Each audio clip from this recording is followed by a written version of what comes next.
Assalamualaikum warahmatullahi wabarakatuh. Apa kabar semuanya? Semoga baik-baik saja ya. Kita mulai dengan kata mutiara. Manusia tak berilmu, bagai gunung tak berbatu.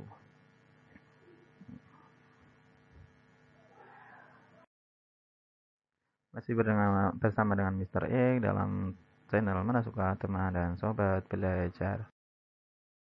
Oke, pada hari ini kita akan melanjutkan membahas dimensi 3, lanjutannya yaitu kedudukan titik, garis, dan bidang dalam ruang, bangun ruang ya.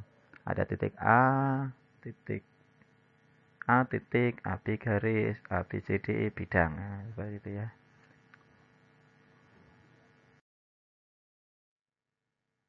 Tujuan pembelajaran setelah melihat video ini paling tidak tahu apa itu titik, garis, bidang, tempat kedudukan titik, garis.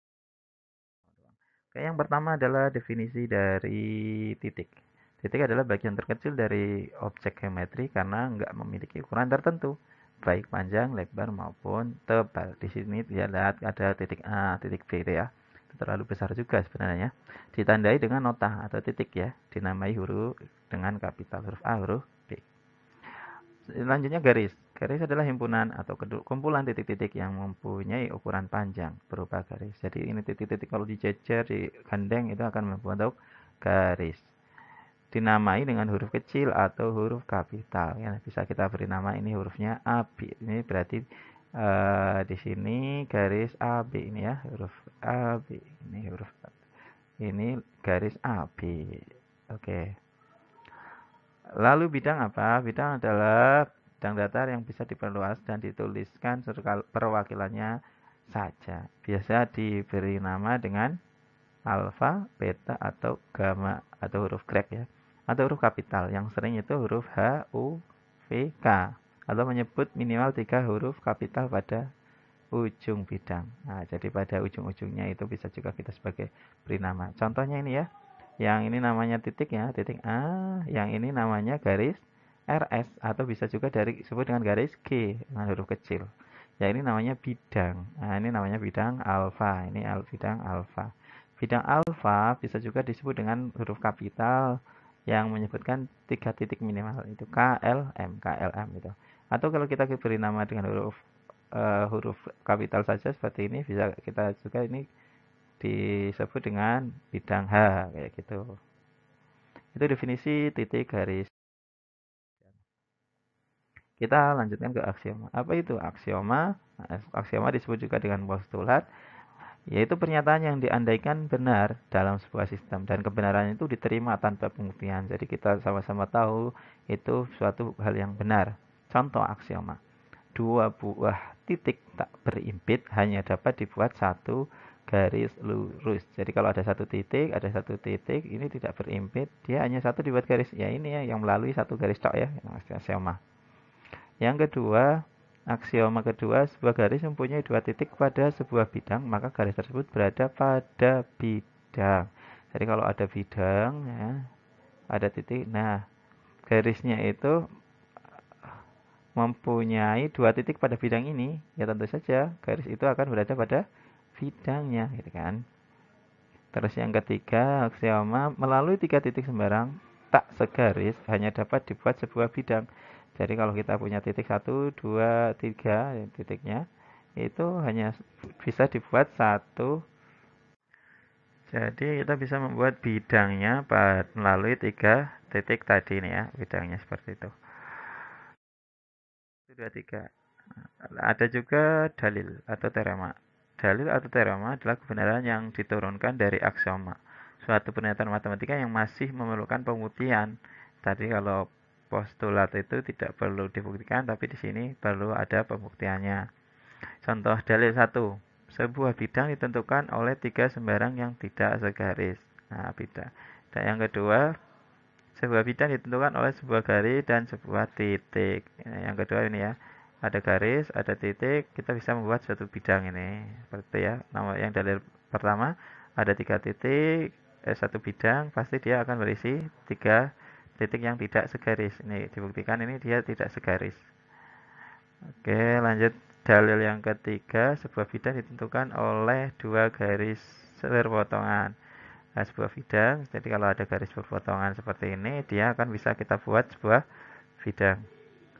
Selanjutnya dalil keempat, sebuah bidang ditentukan dua garis sejajar. Nah, ada bidang, dia diperoleh dari dua garis yang sejajar. Itu dalil. Sekarang ke kedudukan titik dan titik. Nah, ada titik berimpit dengan titik ya. A dan B itu berimpit sama ya. Terus titik tidak berimpit dengan titik A dan B ini terpisah ya. Tidak. Selanjutnya kedudukan titik terhadap garis. Kalau titik terhadap garis, yang pertama adalah titik terletak pada garis. Ya, dia artinya dilalui oleh garis. Contoh titik A ini dia dilalui oleh garis G.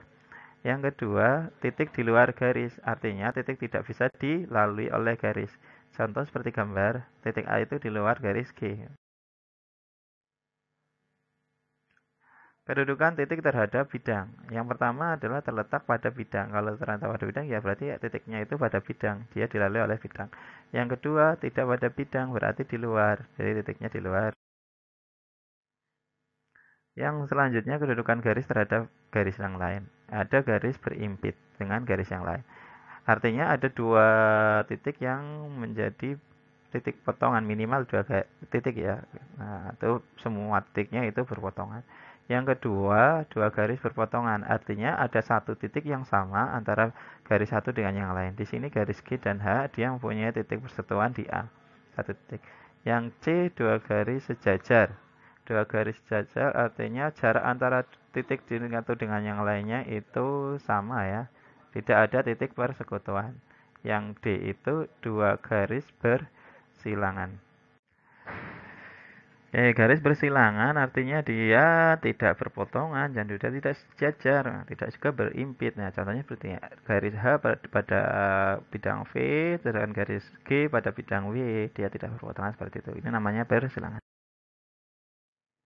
Aksioma dua garis sejajar. Contoh yang pertama, garis A sejajar B ya. Garis A sejajar B, ini garis A. Terus yang ini garis B, dia sejajar. B sejajar dengan C. Nah, di sini juga sejajar dengan C. Maka A dia akan sejajar dengan C itu maksudnya ya. A sejajar dengan C. Ini bukan B ya, sejajar dengan C. Ya, seperti itu. Aksioma yang kedua, garis A sejajar B. Memotong C, maka ABC dalam satu bidang. Contohnya tadi berarti yang ini AB sejajar dan memotong C. Nah, ini C. Pasti dia akan dalam satu bidang ya. Kita lanjutkan. C, garis A sejajar B dan B menembus bidang, maka A menembus bidang. Contohnya berarti AB itu sejajar. AB sejajar. Ini A. Ini B. B itu menembus suatu bidang. Nah, ini menembus ini berarti dia menabrak sini ya. Berarti A-nya juga akan menabrak gitu kan, atau menembus bidang. Maksudnya seperti itu aksioma dua garis. Sudah paham? Oke, kita coba ke aplikasinya ya. Pada kubus ABCDEFGH berilah contoh garis berpotongan, sejajar dan bersilangan. Ya, ABCDEFGH. Oke, garis berpotongan. Yang berpotongan ya AB dengan BC, dia berpotongan di B. Ada juga AB dengan FB, AB dan FB, AB dan FB dia berpotongan juga di B. Anda bisa menyebutkan yang berpotongan di C mana, yang berpotongan di G juga garis mana saja, bisa dikembangkan ya. Yang kedua garis sejajar. AB dia sejajar dengan CD. Oh iya jelas ya. Ada juga BC dia sejajar dengan AD. Anda bisa mengembangkan lagi yang lain. Terus garis bersilangan. Yang bersilangan AB bersilangan dengan C. AB bersilangan dengan CH ya. Bersilangan dengan CH. VC dia juga bersilangan dengan AF. Nah dia tidak berpotongan seperti itu. Anda juga bisa mengembangkan yang lainnya ya. Tempat kedudukannya kita lanjut ke kedudukan garis terhadap bidang. Kalau tadi garis terhadap garis, sekarang garis terhadap bidang. Ada tiga kemungkinan. Yang pertama garis terletak pada bidang. Artinya minimal punya dua titik persekutuan pada bidang. Kalau garis pada bidang. Nah, dia berarti ada dua titik kemungkinan yang di bidang, maka garisnya akan berada di bidang. Ini ada garis H dan W ini berada di bidang. Yang B garis menembus bidang, berarti hanya satu titik yang ada yang sama, yaitu antara garis dan bidang. Di sini ada satu titik ya, H menembus W. Ini katakan titik A, misal seperti itu. Yang ketiga garis sejajar bidang. Kalau garis sejajar bidang tidak ada persekutuannya ya, dia akan sejajar.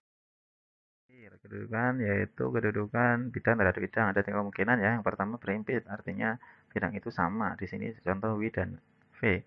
Yang kedua bidang itu berpotongan. Contohnya ini ada bidang W dengan V, dia berpotongan. Dia menghasilkan garis potong. Nah, ini garis potong hasilnya ya. Terus selanjutnya bidang tidak ada persekutuan, yaitu dua bidang sejajar. Dia tidak bersekutu seperti ini ya. Sudahkah paham? Kita coba ya. Aplikasinya diketahui kubus ABCD EFGH, tentukan kedudukan berikut: AB terhadap ABCD, AB terhadap EFGH, ABCD terhadap ABEF, ABCD terhadap EFGH. Oke, ada kubus ABCD EFGH seperti itu. Yang pertama AB terhadap ABCD. AB ini terhadap ABCD. Dia berapa? Letaknya apa? Berarti dia kedudukannya adalah AB terletak pada ABCD karena dia berada di bidang ABCD. Yang kedua AB terhadap EFGH. AB terhadap EFGH.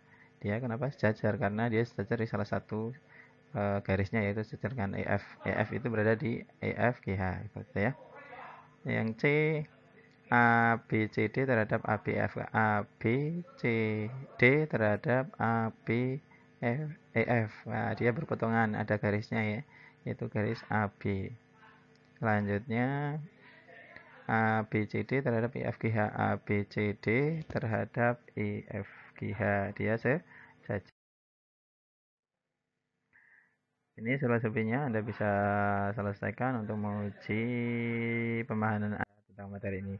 Terima kasih, semoga bermanfaat. Sampai jumpa lagi di pertemuan berikutnya. Assalamualaikum warahmatullahi wabarakatuh.